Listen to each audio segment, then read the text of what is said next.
ایک ایسا بادشاہ جس کے حکم پر جنات بھی کانپتے تھے اور جس نے پلک جھپکتے ایک ملکہ کا تخت غائب کر دیا۔ حضرات سلیمان اللہ کے وہ نبی تھے جنہیں ایسی بادشاہت دی گئی تھی جو دنیا میں کسی اور کو نہیں ملی۔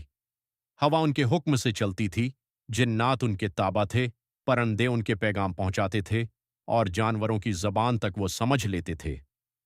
ایک دن حضرت سلیمان علیہ السلام اپنے محل میں بیٹھے تھے۔ ان کے ارد گرد انسان، جنات اور پرندوں کا لشکر موجود تھا۔ اچانک انہوں نے دیکھا کہ ہدہد پرندہ غائب ہے۔ حضرت سلیمان علیہ السلام نے غصے میں فرمایا، ہدہد کہاں ہے؟ اگر اس کے پاس کوئی مضبوط وجہ نہ ہوئی تو میں اسے سخت سزا دوں گا۔ کچھ دیر بعد ہدہد تیزی سے اڑتا ہوا واپس آیا۔ وہ بہت گھبرایا ہوا تھا، لیکن اس کی آنکھوں میں حیرت بھی تھی۔ اس نے کہا، آئے اللہ کے نبی، میں ایک ایسی خبر لایا ہوں جو آپ نہیں جانتے۔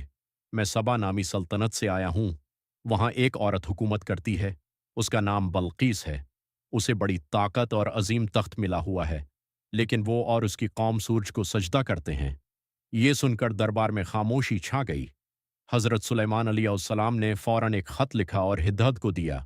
خط میں لکھا تھا، اللہ کے نام سے جو بڑا مہربان نہایت رحم والا ہے، میرے مقابلے میں سرکشی نہ کرو اور فرمان بردار ہو کر میرے پاس آ جاؤ۔ ہدہد وہ خط لے کر ملکہ بلقیس کے محل پہنچ گیا۔ اس نے خاموشی سے خط اس کے سامنے گرا دیا۔ ملکہ نے خط پڑھا تو پریشان ہو گئی۔ اس نے اپنے مشیروں کو بلایا اور کہا، میرے پاس ایک عجیب خط آیا ہے، یہ سلیمان کی طرف سے ہے۔ مشیر بولے، ہم طاقتور ہیں، جنگ کر سکتے ہیں، لیکن فیصلہ آپ کا ہوگا۔ بلقیس سمجھدار عورت تھی۔ اس نے کہا، بادشاہ جب کسی شہر میں داخل ہوتے ہیں تو اسے تباہ کر دیتے ہیں۔ پہلے ہم تحفے بھیجتے ہیں، پھر دیکھتے ہیں سلیمان کیا جواب دیتے ہیں۔ چنانچہ قیمتی خزانے اور تحفے حضرت سلیمان علیہ السلام کے پاس بھیجے گئے، لیکن حضرت سلیمان علیہ السلام نے فرمایا، کیا تم مجھے مال سے خریدنا چاہتے ہو؟ جو اللہ نے مجھے دیا وہ اس سے کہیں بہتر ہے۔ پھر انہوں نے بلقیس کو اپنے دربار میں حاضر ہونے کا پیغام بھیجا۔ اسی وقت حضرت سلیمان علیہ السلام نے اپنے دربار میں پوچھا، تم میں سے کون اس کا تخت میرے پاس لا سکتا ہے اس سے پہلے کہ وہ خود یہاں پہنچے؟ ایک طاقتور جن بولا، میں اسے آپ کے اٹھنے سے پہلے لے آؤں گا۔ لیکن ایک ایسا شخص جس کے پاس اللہ کی خاص علم تھا، اس نے کہا، میں پلک جھپکنے سے پہلے لا سکتا ہوں۔ اور اچانک پورا دربار حیران رہ گیا۔ ملکہ بلقیس کا عظیم تخت حضرت سلیمان کے سامنے موجود تھا۔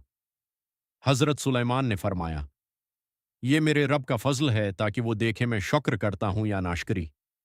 جب ملکہ بلقیس محل میں پہنچی تو اس کے تخت کو تھوڑا بدل دیا گیا تھا۔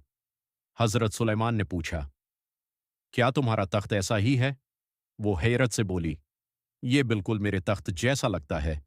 پھر اسے ایک شیشے کے محل میں لے جایا گیا۔ فرش اتنا صاف اور شفاف تھا کہ اسے پانی محسوس ہوا۔ اس نے اپنے کپڑے اوپر کیے تاکہ بھیگ نہ جائیں۔ حضرت سلیمان علیہ السلام نے فرمایا، یہ پانی نہیں، شیشے کا محل ہے۔ یہ معجزات داس کی آنکھوں میں آنسو آ گئے۔ اس نے کہا، اے میرے رب، میں نے اپنے اوپر ظلم کیا اور اب میں سلیمان کے ساتھ اللہ رب العالمین پر ایمان لاتی ہوں۔